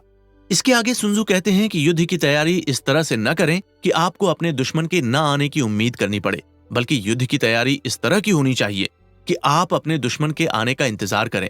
अपने दुश्मन से ये उम्मीद रखें कि वो आप पर हमला न करे, बल्कि अपने आप को उस स्थिति पर लेकर जाइए कि आपका दुश्मन उस स्थिति में आप पर हमला कर ही ना सके। अब बात करते हैं एक सेना नायक के उन खतरनाक लक्षणों की जो पूरी सेना को खतरे में डाल सकते हैं। सबसे पहली चीज ये है कि जो सेना नायक लापरवाह होगा वो बहुत जल्द मारा जाएगा। इसके बाद जो सेना नायक डरपोक होगा वो बहुत जल्द पकड़ा जाएगा। वहीं जो सेना नायक बहुत जल्दी अपना विकेट खो देता है उसे हर जगह अपमान का सामना करना पड़ता है। इसी तरह जो बहुत अधिक आदर्शवादी होता है उसे शर्मिंदगी का सामना करना पड़ सकता है और जो लोगों के आसपास रहने का शौकीन होता है उसे बहुत चिंता का सामना करना पड़ सकता है। उदाहरण के लिए आपके शासक की विचारधारा के चलते एक सेना नायक अपने शासक के आदेश को मानने से मना भी कर सकता है। इसी प्रकार वो अपने सैनिकों को भी बिना वजह इस विद्रोह में घसीट लेता है। अंत में उस सेना नायक के इस विद्रोह का भुगतान उस देश को और उसके सैनिकों को चुकाना पड़ता है। आपकी जिंदगी में भी कई ऐसे क्षण आए होंगे जब आप किसी की गलती को सामने लाना चाहते होंगे, लेकिन आपके अपने आसपास के लोगों के साथ के रिश्ते आपको ऐसा करने से रोक रहे थे। यही चीज आपको एक ईमानदार व्यक्ति बनने से रोकती है। कई बार माता पिता अपने बच्चों से संबंध न बिगड़ने की उम्मीद में उनकी गलत हरकतों को भी बढ़ावा देने लगते हैं। वो उन्हें वास्तविक प्यार दिखाने की बजाय गलत धारणाएं बताने लगते हैं ताकि उनके बच्चों की नजरों में वो खराब नजर न आए। इसलिए ऐसा कहा जाता है कि वास्तव में परिस्थितियां कठोर नहीं होती, लेकिन हमारी आदतें इतनी कठोर होती हैं कि हम उन्हें बदल नहीं पाते। हालांकि सुन त्जू ये भी कहते हैं कि एक सकारात्मक गुण भी तब खतरनाक बन जाता है जब उसे बहुत ज्यादा बार इस्तेमाल किया जाए। सेना के विशेष गुण। इससे आगे सुन त्जू ये कहते हैं कि पहाड़ों को पार करते समय एक सेना को हमेशा घाटियों के पास रहना चाहिए, हमेशा अपने से ऊपर स्थित जमीन पर ध्यान रखें और सूरज की ओर मुड़कर चलें। यदि आपका दुश्मन आपके ऊपर की जमीन पर स्थित है तो अपनी चढ़ाई को रोक दें और उस क्षण के लिए अपने दुश्मन के साथ युद्ध न करें। इसके बाद एक सेना को कोई नदी पार करने के बाद उस नदी से थोड़ा दूर रहना चाहिए, क्योंकि नदी के पास की जगह अक्सर खुली होती है। इसके कारण आपकी सेना आसानी से दूसरों की नजरों में आ सकती है। यदि आपके दुश्मन की सेनाएं नदी को पार कर रही हैं, तो उस वक्त उन पर हमला करते समय अपनी सेना को नदी के पास न खड़ा करें, बल्कि उनसे नदी के थोड़ा ऊपर किसी दूसरे स्थान पर से हमला करने को कहें। सुन त्जू यहाँ पहाड़ों को विशेष महत्व दे रहे हैं। वो ऐसा इसलिए कह रहे हैं क्योंकि एक पहाड़ हमेशा रहने वाली बाधा है। ये कोई ऐसी चीज नहीं है जो थोड़े समय बाद बदल जाएगी। इसलिए एक सेना को एक पहाड़ पर विजय हासिल करने के लिए अपनी ज्यादा ऊर्जा खर्च करने की आवश्यकता नहीं है, बल्कि वो बिना कोई विशेष प्रयास किए पहाड़ के साए में निचली जमीन पर अपना रास्ता ढूंढ सकते हैं। ये बिल्कुल वैसा है जैसे कोई नदी पहाड़ों के बीच से अपना रास्ता ढूंढ लेती है। सुन त्जू हमें यहाँ ये समझाना चाहते हैं कि कई बार हम ये मानने लगते हैं कि संघर्ष करना ही जिंदगी में आगे बढ़ने जैसा है। जब हम अपने जीवन का आनंद ले रहे होते हैं तो अक्सर हम ये सोचने लगते हैं कि कहीं हम किसी गलत रास्ते पर तो नहीं चल रहे। ऐसा इसलिए होता है क्योंकि हमें हमेशा से ऐसा सिखाया गया है कि कठिन परिश्रम से ही जिंदगी में आगे बढ़ा जा सकता है, लेकिन ये हमेशा सच नहीं होता। संघर्ष करने का मतलब ये नहीं है कि आप अवश्य ही आगे बढ़ रहे हैं, और आसान रास्ते पर चलने का मतलब ये नहीं है कि आप अपने लक्ष्य की ओर नहीं बढ़ रहे हैं। बुद्धिमान लोग एक काम को कम से कम प्रयास में और अधिक गुणवत्ता के साथ पूरा करते हैं। वहीं जो लोग ज्यादा दिमाग का इस्तेमाल नहीं करते, वो एक आसान से काम में भी बहुत ज्यादा कठिन बनाकर उसे अपने लिए जानबूझकर मुश्किल करते हैं। किसी दलदली जगह को पार करते समय जल्द से जल्द उस जगह से बाहर निकल जाएं, और यदि किसी कारणवश किसी दलदली जगह पर युद्ध शुरू हो जाए तो अपनी सेना को हमेशा घास और पेड़ों के आसपास रखना चाहिए। यदि किसी जगह पर ऐसी नदियां व झरने मौजूद हैं जिन्हें पार करना लगभग नामुमकिन है, तो ऐसी जगहों से सेना को हाथों हाथ दूर ले जाना चाहिए। यहाँ एक बात और ध्यान रखने लायक है कि जब आप अपनी सेना को उस जगह से दूर ले जाएं, तो आपको कोशिश ये करनी चाहिए कि आप अपने दुश्मन की सेना को दूसरी ओर लेकर जाएं। आपको अपने दुश्मन की सेना को इस तरह से गिराना है कि उनके पास बचने के रास्तों पर मुश्किल नदियां और झरने ही रह जाएं। जब आपकी सेना किसी दलदली जगह से गुजर रही हो जहां बहुत अधिक घास और पेड़ मौजूद हों, तो उस पूरे इलाके की अच्छी तरह से छानबीन करनी चाहिए, क्योंकि वहां पर आपका दुश्मन आपके आने के इंतजार में बैठा हो सकता है। इसके अलावा यदि जंगल के पेड़ बहुत ज्यादा हलचल कर रहे हैं, तो इसका अर्थ ये है कि आपका दुश्मन आगे की ओर बढ़ रहा है। यदि आपको अपने रास्ते में बहुत सारी बाधाएं देखने को मिले, तो समझ जाएं कि आपके दुश्मन द्वारा ही आपके रास्ते में डाली गई हैं, ताकि आपकी गति धीमी हो जाए। इसी तरह यदि उस जगह के पक्षी उड़ना शुरू कर दें, तो इसका मतलब है कि वहां पर कोई छुपा हुआ है। यदि आपके आसपास के जानवर डरे हुए लगें, तो इसका मतलब है कि आपका दुश्मन हमले की तैयारी कर रहा है। ऐसे ही यदि आपको किसी मैदान पर सीधी दिशा में धूल उड़ती दिखाई दे, तो इसका मतलब है कि वहां से हाल ही में कोई रथ गुजरा है। यदि वो धूल काफी चौड़ी है, तो इसका मतलब है कि वहां से कोई सेना की टुकड़ी गुजरी है। यदि धुआं अलग अलग जगह पर बिखरा हुआ है, तो इसका मतलब है कि कोई व्यक्ति वहां किसी काम से लकड़ी एकत्रित करने आया है। यदि आपका दुश्मन आपके साथ शांति चाहता है, लेकिन इसके लिए कोई समझौता नहीं करना चाहता, तो इसका अर्थ है कि वो अपने दिमाग में कोई योजना बना रहा है। यदि वो आपसे माफी मांग रहा है, तो इसका मतलब है कि उसे आराम की जरूरत है। यदि आपके दुश्मन की सेना अपने हथियारों पर झुककर आराम कर रही है, तो इसका मतलब यह है कि वो भूखी है। यदि आपके दुश्मन की सेना पानी के स्रोत के पास ज्यादा देर तक रुकी है, तो इसका मतलब है कि वो बहुत प्यासी है। यदि कोई ऐसी जगह है जहां आपके दुश्मन की सेना आसानी से आगे बढ़ सकती है, लेकिन वो बढ़ नहीं रही है, तो इसका मतलब है कि वो सेना थकी हुई है। यदि किसी जगह पर पक्षी जमा है, तो इसका मतलब है कि वहां कोई भी नहीं है। यदि दुश्मन की सेना रात के समय रोती है, तो इसका अर्थ है कि उसकी सेना डरी हुई है। अंत में यदि वो सेना नियमित नहीं है, तो इसका अर्थ यह है कि उसका सेनानायक कमजोर है। सुन त्जू कहते हैं कि मुश्किल घड़ी में सेनानायक न केवल अपने दुश्मन के प्रत्येक गतिविधि पर ध्यान रखते हैं, बल्कि उन कार्यों के पीछे छिपे उनके इरादों पर भी नजर रखते हैं। अपने दुश्मन के इरादे जानने के बाद एक जनरल इस बात का निर्णय ले सकता है कि उसे इस चीज का जवाब कैसे देना है। मैदान का निर्माण।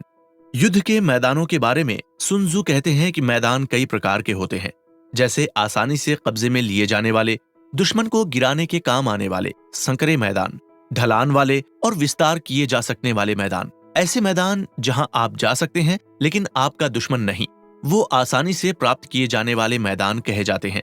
ऐसे मैदान जिनमें आप जा तो सकते हैं लेकिन वहां से निकलना मुश्किल होता है, ऐसे मैदानों को घेराबंदी करने वाले मैदान कहा जाता है। इन मैदानों को हमेशा अपने दुश्मन को गिराने के लिए इस्तेमाल करना चाहिए। सुन त्सू के इन अलग अलग प्रकार के मैदानों को समझने के लिए हमें हर एक प्रकार के मैदान के फायदे और नुकसान के बारे में पता लगाना है। आपको ये भी जानना है कि सबसे खराब मैदान पर भी आपको कोई ना कोई ऐसा फायदा होगा जिसे आप अपने दुश्मन के खिलाफ इस्तेमाल कर सकते हैं। इसके साथ ही ये भी समझने की बात है कि आपको हर मैदान में उसके खतरे की पूरी जानकारी होनी चाहिए ताकि आपका दुश्मन उन्हें आपके खिलाफ इस्तेमाल न कर सके। एक संकरे मैदान को पहले आपके द्वारा कब्जे में लिया जाना चाहिए और उसके बाद आपको वहां रुककर अपने दुश्मन का इंतजार करना चाहिए। यदि आपसे पहले आपका दुश्मन उस मैदान को कब्जे में ले लेता है तो आपको उस जगह पर नहीं जाना चाहिए और उसका पीछा नहीं करना चाहिए। यदि आप कोई ढलान वाले मैदान को कब्जे में लेते हैं तो हमेशा अपनी स्थिति को ऊंचाई वाली रखें और नीचे से दुश्मन के आने का इंतजार करें। इसी तरह विस्तार किए जा सकने वाले मैदानों में भी सीमाएं बराबर होती हैं। ऐसी जगहों पर युद्ध करना बहुत मुश्किल होता है। अब बारी आती है युद्ध भूमि की उन 6 परिस्थितियों की जो कहीं ना कहीं हर युद्ध का हिस्सा होती हैं। जब 2 शासकों की सेना बराबर हो लेकिन एक सेना का एक सैनिक दुश्मन सेना के 10 सैनिकों पर हमला कर रहा हो तो इसे प्लेन कराने वाली हालात कहा जाता है। जब सेना मजबूत हो लेकिन उसके अधिकारी कमजोर हों तो इसे घुटने टेक देने वाली स्थिति कहा जाता है। जब अधिकारी बेहद मजबूत हों लेकिन सेना कमजोर हो तो इसे विनाश कर देने वाली स्थिति कहा जाता है। जब सेना भी कमजोर हो और उसके अधिकारी भी कमजोर हों तब ये सेना पूरी सेना को पूरी तरह से नाकाम बनाते हैं। जब सेना नायक कमजोर और अनुशासनहीन होता है या उसके आदेश उसकी सेना समझ नहीं पाती है तो ये सेना में युद्ध के दौरान घबराहट की स्थिति पैदा करता है। जब एक सेना नायक अपने दुश्मन के बारे में सही जानकारी नहीं निकाल पाता और एक बड़ी सेना के मुकाबले में अपने बहुत कम सैनिक उतारता है तो ये युद्ध में हार की स्थिति कहलाती है। एक युद्ध में सुन त्सू सेना के ज्यादा ताकतवर होने पर जोर देते हैं, न कि उनके बराबर ताकतवर होने पर। बराबर ताकतवर होने का अर्थ है कि वो युद्ध बहुत लंबा चलने वाला है, जिसका नतीजा दोनों युद्ध करने वालों को अपने संसाधनों के बड़े भाग को खोने के साथ खत्म होगा। हमारे सामान्य जीवन में भी समानता का अर्थ संतुलन होता है, मगर कई बार ये समानता हमारे लिए समस्या बनकर उभर आती है। दरअसल असमानता आपको किसी निर्णय को लेने के लिए जल्दी प्रभावित करती है। जैसा कि हमने पहले ही उदाहरण दिया था कि कई लोगों को ऐसा लगता है कि वो अपने काम के चलते अपने परिवार के लोगों को ज्यादा समय नहीं दे पा रहे हैं। अब यदि उस व्यक्ति को अपना परिवार, अपना काम दोनों ही बराबर महत्वपूर्ण लग रहे हैं तो ऐसी स्थिति में उसके लिए इन दोनों के बीच संतुलन बनाना बहुत मुश्किल हो जाएगा। वहीं अगर उस आदमी ने अपने आप से ये साफ साफ कह रखा है कि उसके लिए उसका परिवार किसी भी काम से ज्यादा महत्वपूर्ण है तो वो जरूर ऐसा प्रयास करेगा जिससे वो अपने परिवार को ज्यादा समय दे पाए। यहाँ हमने ये देखा कि बराबरी होने पर व्यक्ति को निर्णय लेने में कभी कभी समस्याओं का भी सामना करना पड़ सकता है। 9 मैदान। सुन त्सू के अनुसार 9 तरीके के युद्ध मैदान होते हैं। इन्हें फैले हुए मैदान, किनारे के मैदान, लंबे मैदान, खुले मैदान, जुड़े हुए मैदान, नाजुक मैदान, मुश्किल मैदान, घिरे हुए मैदान और मौत के मैदान के नाम से जाना जाता है। जिस मैदान पर शासक अपनी अपनी जगह पर खड़े होकर युद्ध करते हैं उसे फैला हुआ मैदान कहते हैं। जिस मैदान पर शासक एक दूसरे के क्षेत्र में घुसकर युद्ध करते हैं लेकिन बहुत ज्यादा अंदर नहीं जाते उसे किनारे के मैदान कहा जाता है। ऐसा मैदान जिस पर कब्जा करके आपको फायदा होता है इसे लंबे मैदान कहा जाता है। ऐसे मैदान जहां कभी भी कोई भी आ जा सकता है उसे खुला मैदान कहा जाता है। ऐसे मैदान जिसे आसानी से घेरा जा सकता है उसे घिरा हुआ मैदान कहा जाता है। जब कोई शासक दुश्मन की भूमि में बहुत अंदर घुस आता है और उसके पीछे दुश्मन के कई सारे गांव और शहर भी होते हैं तो ये स्थिति उस शासक के लिए नाजुक मैदान कहलाती है। युद्ध भूमि में एक मैदान ऐसा भी है जहां जो व्यक्ति अपनी पूरी ताकत के साथ लड़ता है वही विजेता कहलाता है और जो अपनी पूरी ताकत के साथ नहीं लड़ता वो हारता है। ऐसे मैदान को मौत का मैदान कहा जाता है। इन सभी मैदानों की कोई ना कोई विशेषताएं हैं।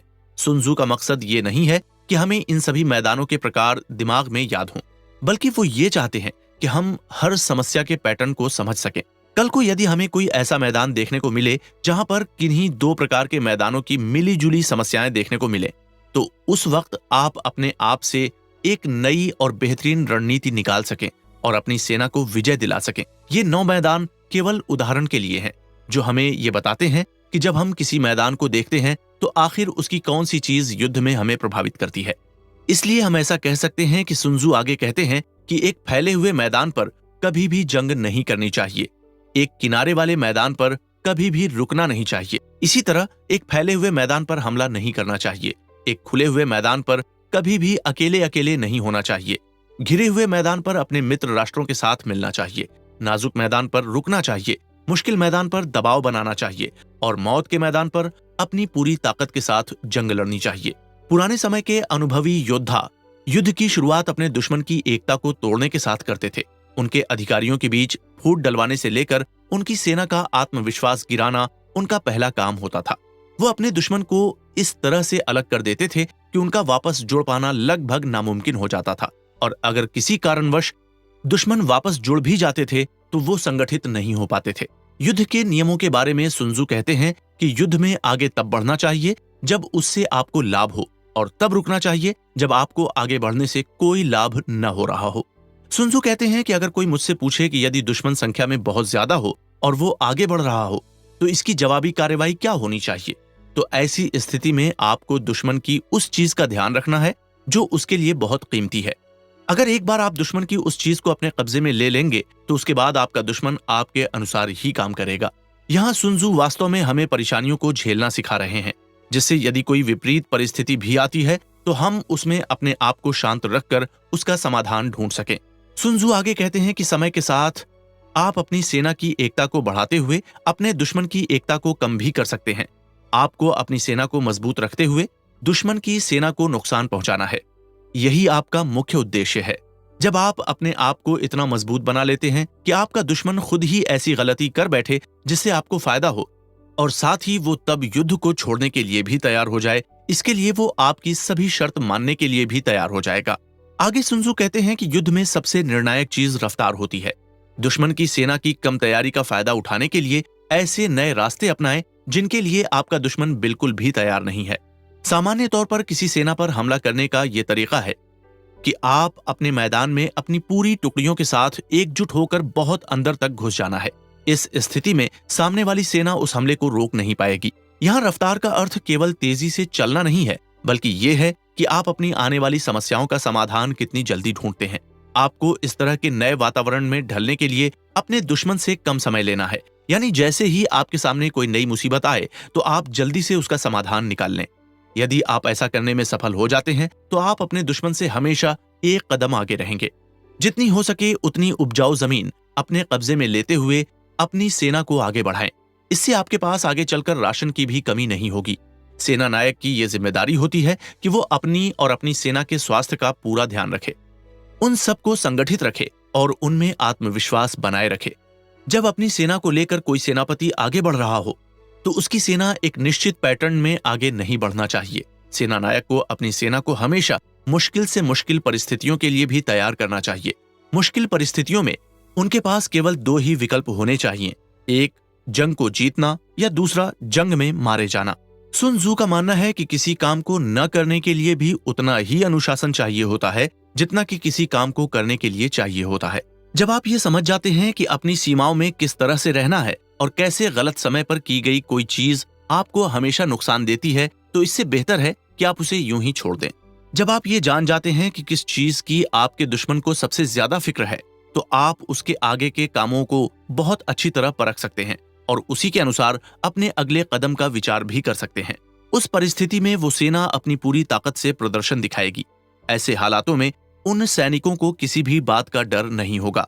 अगर दुश्मन के मैदान में बहुत अंदर तक घुसने के बाद भी वो संगठित है तो बिल्कुल अंदर जाने के बाद तो उसके पास कोई दूसरा विकल्प नहीं होगा, उन्हें लड़ना ही होगा। भले ही वो अनुशासित न हो, लेकिन वो इतने बेवकूफ भी नहीं है।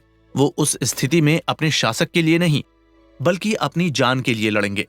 इस तरह की सेना को तैयार करने के लिए ये जरूरी है कि उनका सेनानायक बहुत ही शांत, दूरदर्शी, आत्मविश्वासी और अनुशासित हो। यदि वो अपनी योजना में किसी भी प्रकार का बदलाव करे तो उसके बारे में अपने सैनिकों को बताए और उनसे राय ले।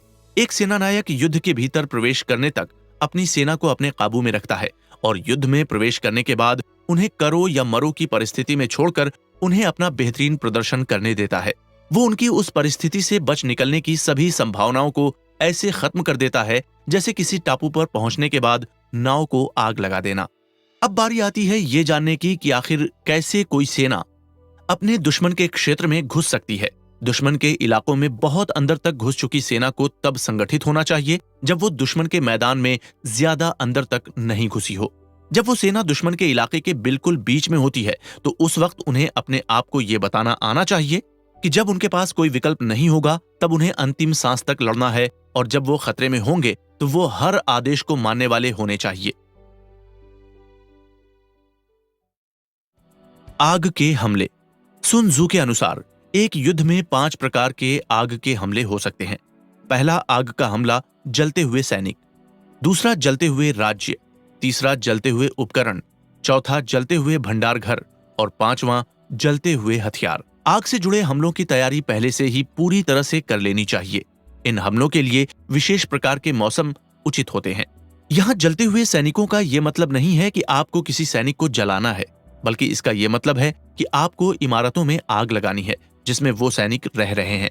इससे वो वहां से बाहर निकलकर भाग जाएंगे और आपको युद्ध में इसका फायदा मिलेगा, क्योंकि जब आपके दुश्मन का बहुत बड़ा संसाधनों का स्रोत जल जाता है तो उससे उबर पाना उसके लिए काफी मुश्किल हो जाता है। आग ऐसी चीज होती है जो भले ही ज्यादा नुकसान न करे लेकिन लोगों के मन में एक डर जरूर पैदा करती है। जब सैनिक अपने कैंप में बहुत बड़े स्तर पर आग लगी हुई देखते हैं तो उनके मन में भय का माहौल पैदा होता है। वो ये समझने लगते हैं कि उनका दुश्मन कभी भी उनकी जान ले सकता है। जब सैनिकों के मन में एक बार ये डर पैदा हो जाता है तो उसके बाद किसी भी हालत में वो अपने पूरे आत्मविश्वास के साथ युद्ध नहीं लड़ सकते। वो हर वक्त अपनी मौत के डर से पीछे हटने की कोशिश करते रहते हैं। आग से जुड़े हमलों के दौरान 5 प्रकार के बदलावों के लिए हमेशा तैयार रहना चाहिए। सबसे पहला ये है कि अगर आपने दुश्मन के कैंप के भीतर आग लगाई है तो आपको तुरंत उसी वक्त उसके कैंप के बाहर भी आग लगानी है। दूसरा, यदि आग लगाने के बाद भी आपका दुश्मन शांत है तो आपको इंतजार करना चाहिए और उस वक्त उस पर हमला नहीं करना चाहिए।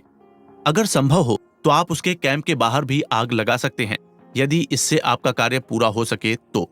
यदि आग की लपटें ऊपर की ओर आ रही हैं तो हमला नीचे की ओर से न करें, क्योंकि इससे उस आग का आपके दुश्मन पर कोई असर नहीं होगा। यदि कभी पूरे दिन हवा चलती रहती है तो इस बात की बहुत संभावनाएं हैं कि रात में हवाएं रुक जाएंगी। जो लोग आग के इन हमलों में सहायता करते हैं उनका बुद्धिमान होना बहुत आवश्यक है। इसी तरह जो लोग आग के हमलों के दौरान पानी का इस्तेमाल करते हैं उनका ताकतवर होना बहुत आवश्यक है। पानी का इस्तेमाल आपके दुश्मन द्वारा आग को बुझाने के लिए किया जा सकता है। यदि कोई सेनानायक जंग में जीत हासिल कर लेता है तो इन हमलों में भी सफल हो जाता है, लेकिन वो इन हमलों से मिले फायदों को पहचान नहीं पाता तो ये पूरे युद्ध की बर्बादी है।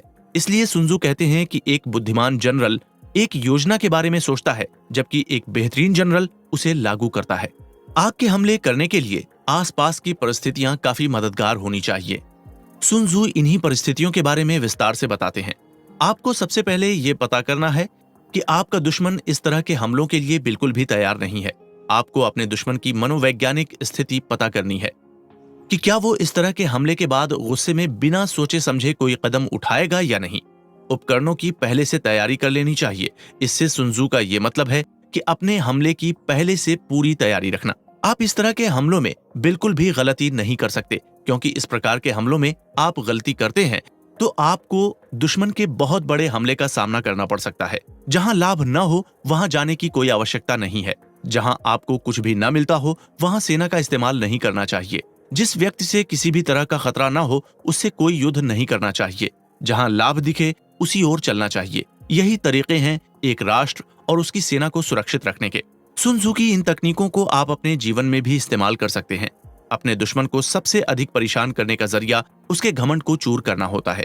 जब आप किसी के घमंड पर हमला करते हैं तो वो व्यक्ति अपना वास्तविक लक्ष्य भूलकर अपने घमंड को फिर से बनाने में जुट जाता है और आप चुपचाप शांतिपूर्वक अपने लक्ष्य की ओर बढ़ते हैं।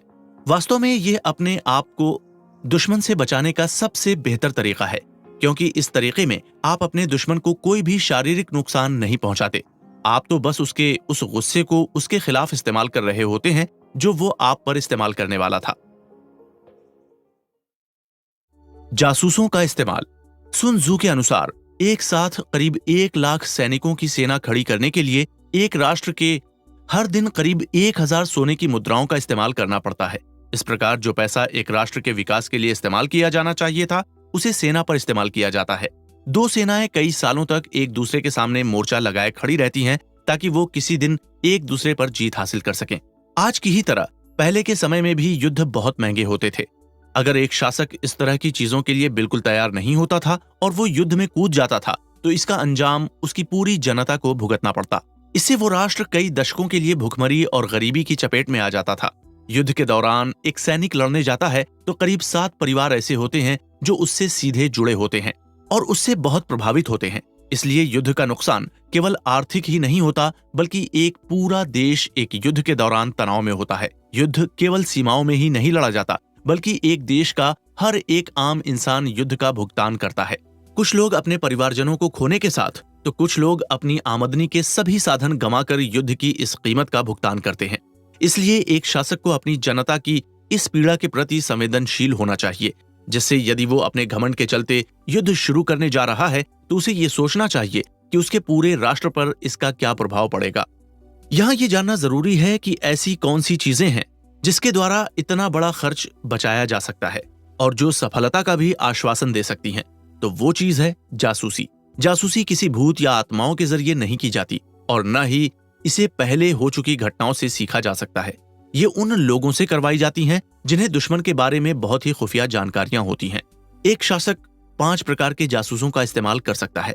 इनमें सबसे पहले आते हैं स्थानीय जासूस। इसके लिए दुश्मन के ही आम लोगों को रखा जाता है। इसके बाद आते हैं आंतरिक जासूस। इनके लिए दुश्मन के बड़े अधिकारियों को इस्तेमाल किया जाता है। तीसरे होते हैं डबल जासूस। इसके लिए दुश्मन के जासूसों को जासूस की तरह इस्तेमाल करते हैं। फिर आते हैं मृत जासूस। इन्हें एजेंट की तरह इस्तेमाल किया जाता है जो दुश्मन के बीच में गलत जानकारी फैलाते हैं।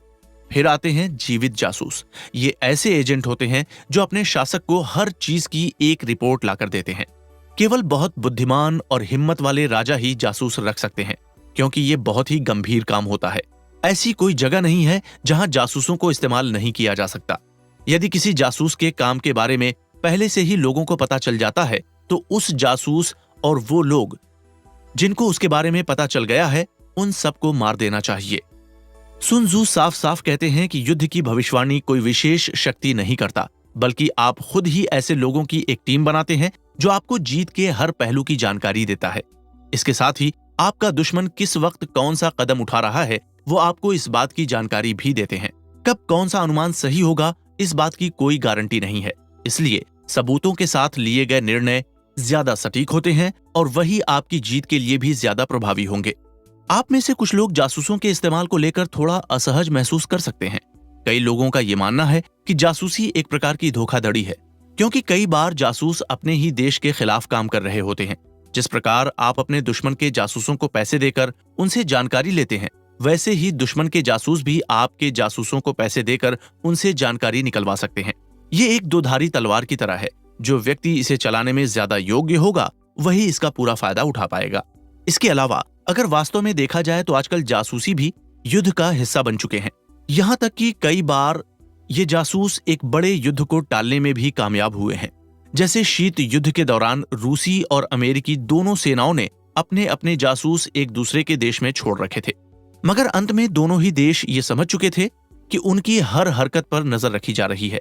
इसलिए वो ऐसा कोई कदम नहीं उठा सकते जिनकी भनक उनके दुश्मन को न लगे। इसी कारण हम ऐसा कह सकते हैं कि आज किसी भी युद्ध को बिना जासूसी कार्रवाई के सोचना बिल्कुल भी संभव नहीं है। दुश्मन के जासूसों को पैसे देकर अपनी ओर कर लेना चाहिए। इस तरह आप डबल जासूस इस्तेमाल कर सकते हैं। इनके जरिए आप स्थानीय और आंतरिक जासूस भी हासिल कर पाएंगे और उनके जरिए मृत जासूस दुश्मन के खेमे में गलत जानकारी फैला पाएंगे। इसी तरह उनको जो ज्ञात होगा उसे जीवित जासूस आप तक लेकर आएंगे। एक शासक को यह बात ध्यान रखनी चाहिए कि उसका ये पूरा खेल एक डबल जासूस पर निर्भर करता है। इसलिए उसे अपने उस जासूस को बहुत ही सम्मान के साथ रखना चाहिए। ऐसा कहते हैं कि एक बुद्धिमान शासक वही होता है जो अपने खेमे में एक बुद्धिमान जासूस को रखता है। यही जासूस उस शासक की सेना को आगे बढ़ने के संकेत देता है। कंक्लूजन। अंत में हम यही कहेंगे कि वैसे तो युद्ध किसी भी समस्या का समाधान नहीं है, क्योंकि ये खुद एक समस्या है। तो ये भला किसी समस्या का समाधान कैसे हो सकता है? सुन त्सू ने भी अपनी किताब में युद्ध को अंतिम समाधान नहीं माना है, लेकिन उन्होंने ये जरूर माना है कि यदि आपका दुश्मन आप पर युद्ध थोप देता है तो आपका उस युद्ध को ठुकराना एक बेहतर विकल्प नहीं है। इतिहास गवाह है कि जब से मानव सभ्यता ने एक समाज के रूप में रहना शुरू किया है, तब से युद्ध हमारे समाज का एक हिस्सा रहे हैं। ये हमेशा से हमें प्रभावित भी करते आए हैं। तो हमारी ये उम्मीद करना कि अचानक से सभी लोग युद्ध करना छोड़ दें, तो ये एक मजाकिया बात होगी, क्योंकि ये बात संभव नहीं है। मगर सुन त्सू की ये किताब आर्ट ऑफ वॉर न केवल हमें यह सिखाती है कि युद्ध कैसे किया जाए, बल्कि ये भी सिखाती है कि किस प्रकार हम युद्ध को टाल सकते हैं। सुन त्सू ने हमेशा से ही उस सेनानायक को बेहतर बताया है जो बिना युद्ध के ही हर समस्या का समाधान कर देता है। इसलिए हम ये कह सकते हैं कि सुन त्सू भी सबसे पहले बातचीत के रास्ते का ही समर्थन करते हैं। जैसा कि हम सब जानते हैं कि जैसे जैसे मानव सभ्यता आगे बढ़ रही है, युद्ध का स्तर भी लगातार बढ़ता जा रहा है। पहले जहां दो कबीलों में युद्ध हुआ करता था जिसमें 10 से 20 लोग मारे जाते थे, वहीं आज ये कई देशों के बीच के युद्ध में बदल चुका है जिसमें लाखों करोड़ों लोग मारे जाते हैं। आज भी कोई ना कोई देश किसी दूसरे देश के साथ दुश्मनी लेकर बैठा है। हर दूसरा देश इस मौके की फिराक में है कि वो कैसे अपने दुश्मन को बर्बाद कर सके। ऐसे में ये किताब उन सभी देशों के लिए बहुत जरूरी है जो युद्ध की कगार पर खड़े हैं। पहले लोग अक्सर ये मानते थे कि युद्ध केवल सेनाओं की संख्या का खेल है और युद्ध में जो सेना ताकतवर होती है हमेशा वही जीतती है। मगर सुन त्सू की ये किताब आर्ट ऑफ वॉर सुनने के बाद हमें यह समझ आता है कि युद्ध वास्तव में एक कला है और बहुत कम लोग दुनिया में ऐसे हैं जो इस कला के पक्के कलाकार हैं। उदाहरण के लिए द्वितीय विश्व युद्ध के बाद रूस और अमेरिका दोनों को अपनी अपनी विचारधाराओं को रखने का मौका मिल चुका था।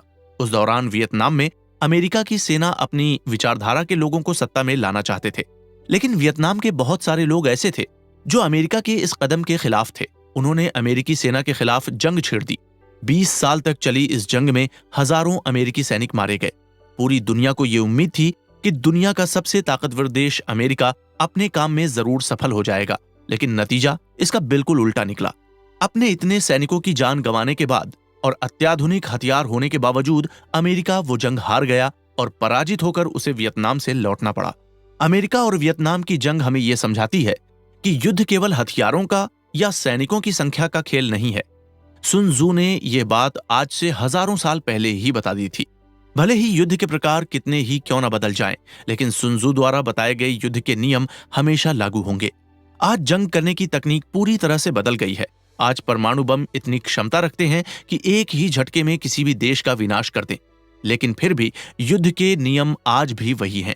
युद्ध में आज भी जीत उसी की होती है जो युद्ध से जुड़ी सभी जानकारियों को ध्यान में रखता है और उसका सही समय पर इस्तेमाल करता है।